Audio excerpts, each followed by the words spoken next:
তখন আমি সালাম দিলাম, সালাম দিবার হলে পরে সালাম দিলেন, তো তোমার বাড়ি কোথায়? আমি কিন্তু ম্যাডাম আমার বাড়ি তো আপনার গ্রামের পাশে। তখন উনি হাসি করে ভালো থাকো ভালো থাকো। তখন ম্যাডাম আমার দেখি বলছে যে এই জাহিদ, ও তো পুরোপুরি সুস্থ হয় নাই, তুমি তাকে বাইরে পাঠাবার ব্যবস্থা করো, যদি বাইরে পাঠাবে আমি বাইরে পাঠাবো। যখন তিনি 1991 সালে দলের থেকে নির্বাচিত হয়েছেন ফেনী 1 আসনে, তখন উনি এলাকাতে আসছেন।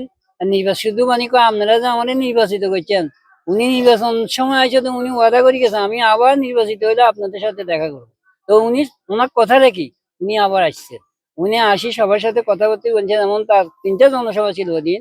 একটা ছিল আমাদের ফুলগাজী, একটা ছিল ছাগলনাইয়াতে, একটা ছিল ফেনীতে। উনি কাউকে মানে বাধা দেন না। এলাকাতে আসলে, গ্রামে আসলে উনি সবার সাথে কথা বলেন। হ্যাঁ, এরপরে আবার দ্বিতীয় 2001 সালে যখন ক্ষমতা আসলেন, তখন ওনার ভাই আমাদেরকে একটা গ্রাম সরকার হিসেবে জিয়াউর রহমানের আদর্শের তখন জিয়াউর রহমানের গ্রাম সরকার প্রতিষ্ঠিত করছিল। তখন এটা তো এরশাদ সরকার বাতিল করে দিছে। আবার যে খালেদা যখন স্বামী সাইদ ইস্কান্দার সাহেব আমাদেরকে নিয়ে পুরান সংগঠনের লোকদেরকে নিয়ে একটা করছিল, তখন আমরা গ্রাম সরকারের সচিব হিসাবে আমি আমার নির্বাচিত হই এই গ্রামে। তখন আমাদের মানে যখন হুমলাতি হাই স্কুল মাঠে জনসভা ছিল, জনসভার এক পাশে একটা স্টেজ করেছিল আমাদের জন্য, যেমন আমাদেরকে বিআরপি হিসাবে মানে মত মনে করি আমাদেরকে আলাদাভাবে খালেদা জিয়াকে নিয়ে উনি সাইদ ইস্কান্দার সাহেব পরিচয় করাইছে যে এটা গ্রাম সরকারের অংশ বিষয়। তখন উনি হাস দিলেন। আমি প্রথম কাতারে ছিলাম, তখন আমি সালাম দিলাম, সালাম দিবার হলে পরে সালাম দিলেন, তো তোমার বাড়ি কোথায়? আমি কিন্তু ম্যাডাম আমার বাড়ি তো আপনার গ্রামের পাশে। তখন উনি হাসি করে ভালো থাকো ভালো থাকো। এরপর আমাদেরকে পরামর্শ দিলেন, কিছু আমাদের সাথে কথা বিনিময় করলেন, করিয়ার উনি আবার ওনার জনসভা করি উনি চলে গেলেন। ধন্যবাদ। রহিম, আপনার জানছি ইতিমধ্যে আমাদের আনুমানিক সকাল 6 ঘটিকার দিকে আমাদের ফেনীর কৃতি সন্তান, যাকে নিয়ে আমরা আজকে বিগত 40 বছর ফেনীর মানুষ গর্ব করে আমাদের প্রিয় নেত্রী দেশে ইন্তেকাল করেছেন ইন্ডিয়ানের রাজন। আমার সবচেয়ে স্মৃতি মনে, আমি 2014 সালে যখন চেয়ারম্যান ছিলাম ফুলগাজী সদরের, 2014 সালের 13 ফেব্রুয়ারি আমাকে রাতে অন্ধকারে সন্ত্রাসীরা কবি ছিল।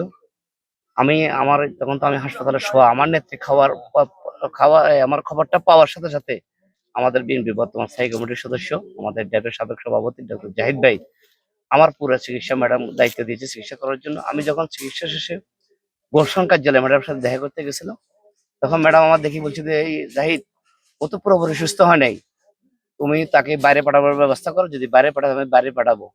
আসলে এরকম নেতা আমরা আর পাবো কিনা, সবচেয়ে বড় বিষয় যে আমার মতো একজন ক্ষুদ্র কর্মীর জন্য উনি এটা করেছেন, যেটা আমি জীবনে আমি ভুলতে পারবো না।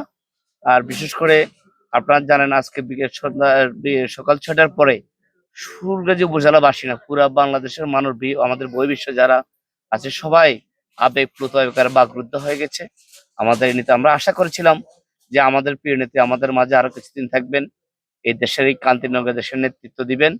বাংলাদেশ আজকে যে কঠিন একটি পরীক্ষা অংশগ্রহণ করেছে, আমাদের নেত্রী সবচেয়ে বড় প্রয়োজন যা হোক, আল্লাহ পাকের ইচ্ছা, আল্লাহ পাক আমাদের প্রিয় নেত্রীকে নিয়ে গেছেন, সেখানে আমাদের কিছু করার নাই।